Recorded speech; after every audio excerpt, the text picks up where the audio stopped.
그 중국이 그 처음에 우리를 모방을 했던 나라인 만큼 우리로서도 이 문제에 대해서 할 말이 굉장히 많은 나라죠. 그리고 해야 되고, 그래야 우리가 우리의 위치를 분명히 깨달을 수 있고, 다른 나라에게도, 중국의 저런 방향으로 가는 것이 옳으냐, 우리의 방향으로 가는 것이 옳으냐에 대해서 우리가 조언해 줄 수 있는 거 아닙니까?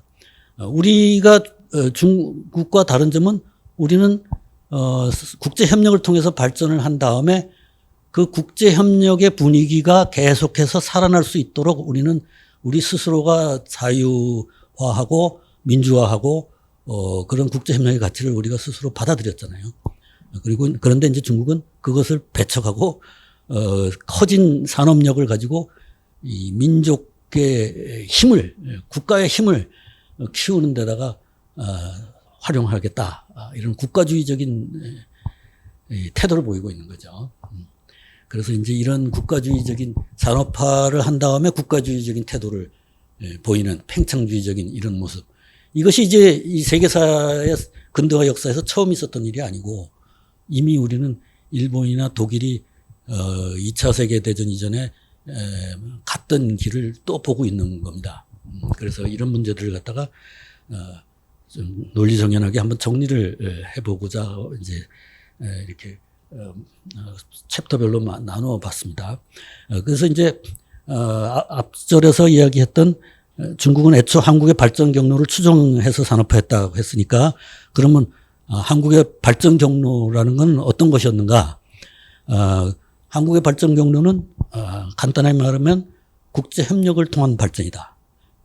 이것도 굉장히 한마디로 표현하면 이렇게 표현할 수 있는데 이게 우리가 조선이 이제 그 대한제국이 망할 때 국제협력을 얻지 못했잖아요.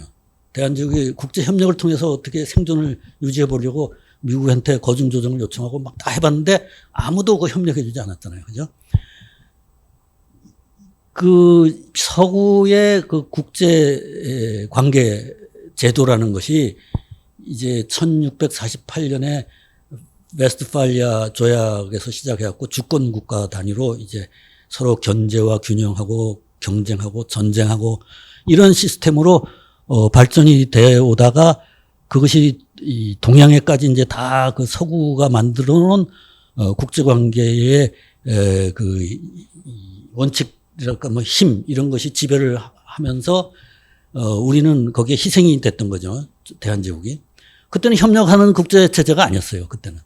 서양 사람들이 처음에 만든 국제체제는 협력하는 체제가 아니고 서로 죽이고 스스로를 방어해서 자유권으로서 살아남아야 되고 싸우기 위해서 동맹을 구해야 되고 막 이런 체제였어요. 그러다가 그런데 이제 그 웨스트팔리아 조약에서 각 나라의 주권을 존중한다. 이렇게 돼 있는데 그 주권 존중은 유럽 국가들끼리만 했어요. 유럽 국가들 사이에서는 전쟁을 해서 프랑스가 나폴레옹 전쟁에서 졌는데도 그 이후에 평화회의에서 프랑스를 다시 살려내죠. 그 주권 존중의 원칙에 따라서. 그러나 그건 유럽에서만 지켜진 원칙이고 유럽 밖에 나가면 마구 대비로 식민지화 시켰어요.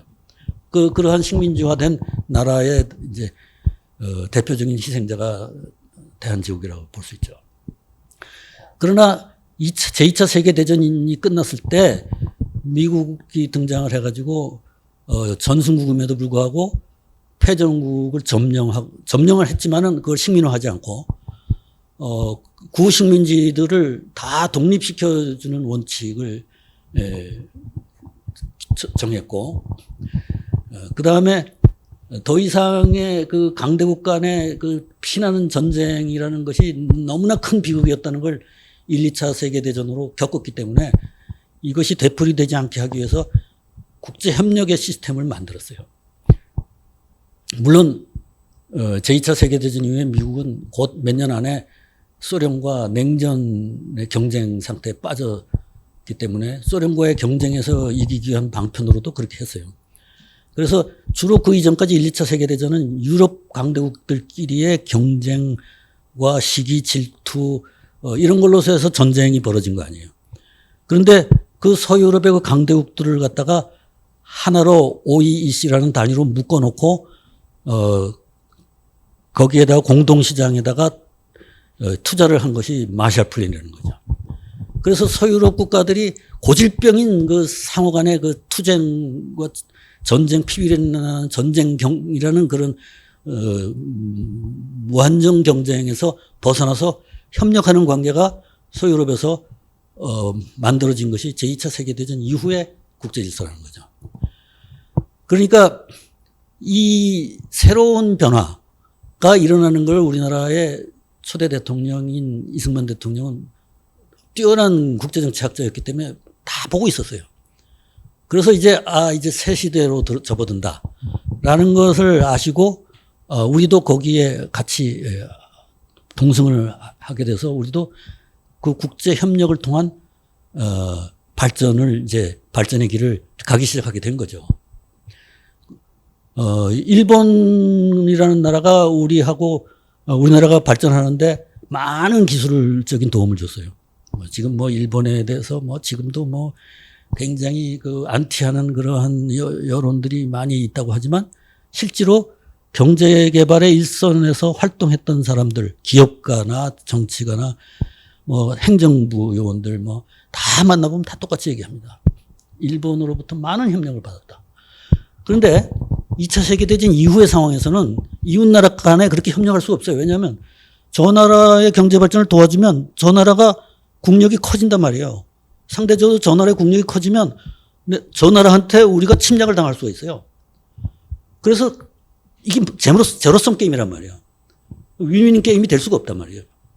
그런데 미국이 만들어 놓은 하나의 그 큰 질서 때문에 일본과 한국 간에 일본이 한국이라는 나라가 발전하는데 기술을 제공해 줄 수 있는 그만큼 우리 간에는 서로 전쟁이 없다라는 걸 믿고 있는 상태가 돼버린 거죠. 이러한 상태는 서양에서 국제 관계가 국제 정치가 형성된 17세기 이후에 처음 나온 거예요. 20세기 후반기에. 그리고 그 처음 나온 그 기회를 우리나라는 바로 알아차리고 그 국제 협력을 통한 발전을 시작했던 거죠. 또 같은 시기에 중국은 어떻게 했습니까? 이 자력갱생을 했어요. 구호가 중국이나 북한이나. 그래서 모택동이 인민공사 운동을 했잖아요. 인민공사 운동. 말하자면 농촌에 있는 식기, 쟁기 이런 걸 다 끌어다가 용광로에 넣고 철강 생산을 높여서 6년 안에 영국을 앞서겠다. 10년 안에 미국을 앞서겠다. 이런 과대망상에 빠진 정책을 쓰다가 수천만이 굶어 죽었다는 거 아니에요. 그러니까 이 자력갱생, 자기 스스로의 힘으로 산업화를 하려면 산업에 투자할 수 있는 재원을 어디선가 빼내야 되는데 그 빼낼 수 있는 게 대부분 농촌 경제니까 농촌에서 빼낼 수밖에 없어요. 그럼 농민들이 굶어 죽는 거예요. 비참한 그런 과정을 거쳐서 산업화를 하는 거죠. 그런데 소련이나 이런 나라는 그렇게 해서라도 산업화를 했는데 모택동은 산업화에도 실패하고 사람만 굶어 죽고 만 게 인민공사 운동이잖아요. 그렇게 해서 인민공사 운동이 실패하고 나니까 자기가 더 이상 면이 안 서니까 권력을 유석이한테 넘겨주고 이선으로 물러나 있다가 다시 권력을 쟁취하기 위해서 문화혁명을 또 일으켰잖아요. 그렇게 해서 그 철저한 계급운동, 계급투쟁. 그러니까 학교에서 가르치는 선생과 학생 사이에도 계급투쟁, 부모와 자식 간에도 계급투쟁, 관료와 일반 시민 사이의 계급투쟁. 이 끝없는 연구혁명론을 부르짖으면서 계급투쟁. 그러니까 이 국제협력을 도외시하는 자력갱생의 발전을 부르짖었던 20세기 후반기의 지도자들은 대부분 이런 길을 갔어요. 농촌을 착취하거나 그다음에 계급투쟁론을 가지고 전 국가를 지옥으로 아우스라장으로 몰아넣었단 말이죠. 그게 중국이었어요. 그렇게 가던 중국이 1979년도에 당대회에서 등소평의 지도하에 급선을 해가지고 개혁 개방으로 돌아섰잖아요. 그러니까 중국은 우리나라의 발전 모델을 따라왔다고는 하지만 그 이전에 30년 동안 자력갱생과 계급투쟁을 하다가 결국 거기에 실패하고 70년대 말에 와서 한국과 같은 국제협력을 통한 발전이 가능하다라는 걸 인정을 하고 그 길로 뛰어드는 거죠. 그런데 우리는 처음부터 이 국제협력을 통한 발전을 하고 처음부터 우리는 민도가 그렇게 높지 못하고 아직 가난할 때는 미국처럼 고도의 민주화를 할 수 없지만 언젠가는 거기에 그쪽으로 간다라는 관념하에 우리는 발전을 해왔어요. 그래서 결국은 민주주의, 자유주의의 가치를 갖다 다 배워서 지금 오늘날까지 왔죠. 물론 뭐 아직 문제는 많이 있지만은 일반 제3세계 다른 나라들이 볼 때는 뭐 경이적인 그런 모습으로 변신을 한 거예요. 그런데 중국은 처음부터 한 게 아니라 30년 동안 딴짓을 하다가 70년, 80년대, 90년대, 2000년대, 30년 정도를 한국의 발전 모델을 따라오고 나서는 다시 어려움에 처하니까 또 옛날의 방식에 대한 회귀하는 그런 모습을 또 보여주고 있는 거예요. 그거는 이제 뭐 여러 가지 이유가 있겠죠. 왜냐하면 79년도에 노선을 변경하기 전에 이미 공산당은 그 이전에 여러 가지 행동에 의해서 권력을 장악하고 있었고, 그때 그 사람들이 권력을 장악했을 때는 이 언젠가는 중국이 발전을 하면 민주화를 하고 우리 공산당이 권력을 내놓고 이 여야 간의 경쟁을 하는 선거체제로 간다라는 계획을 갖고 있었던 나라가 아니었잖아요.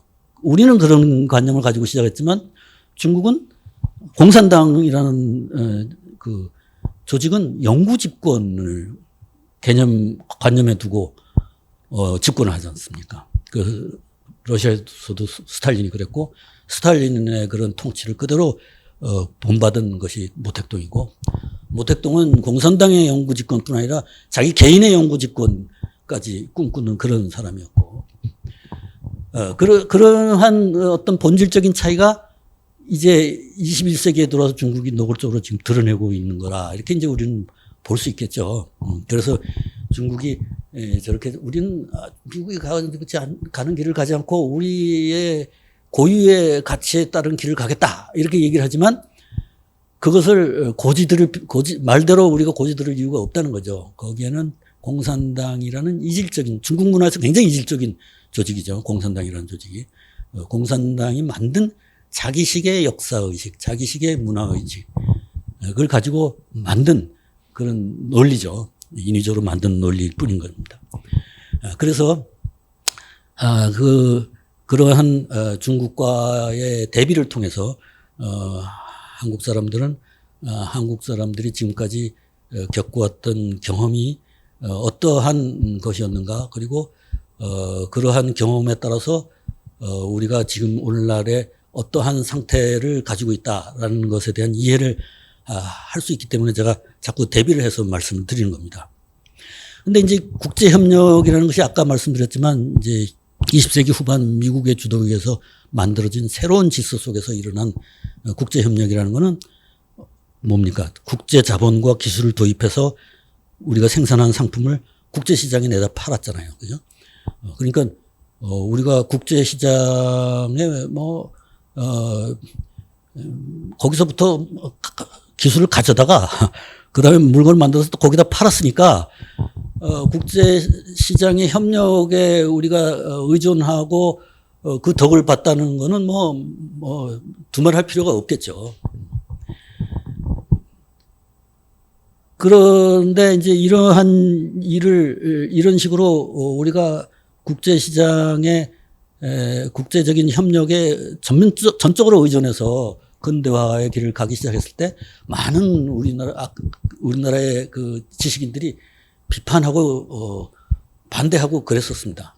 말하자면 왜 중국같이 자력갱생을 하지 않고 의존적으로 대외 의존적인 더 심하게 말하면 종속적인 국가가 되려고 그러냐.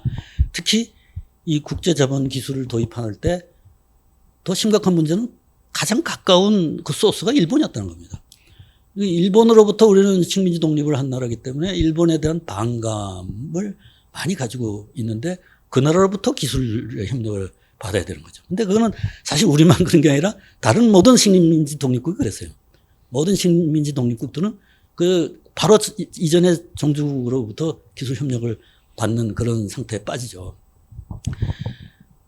그래서 그러한 비판을 많이 받으면서도 이제 그런 길을 갔고 그런 길을 갈 때에 이제 그 많은 비판자들은 뭐라 그러냐면 일본에 종속이 되면 우리는 100년 일본으로부터 이 부품이라든가 뭡니까 중공업 제품들을 수입해서 우리는 경공업만 하게 된다.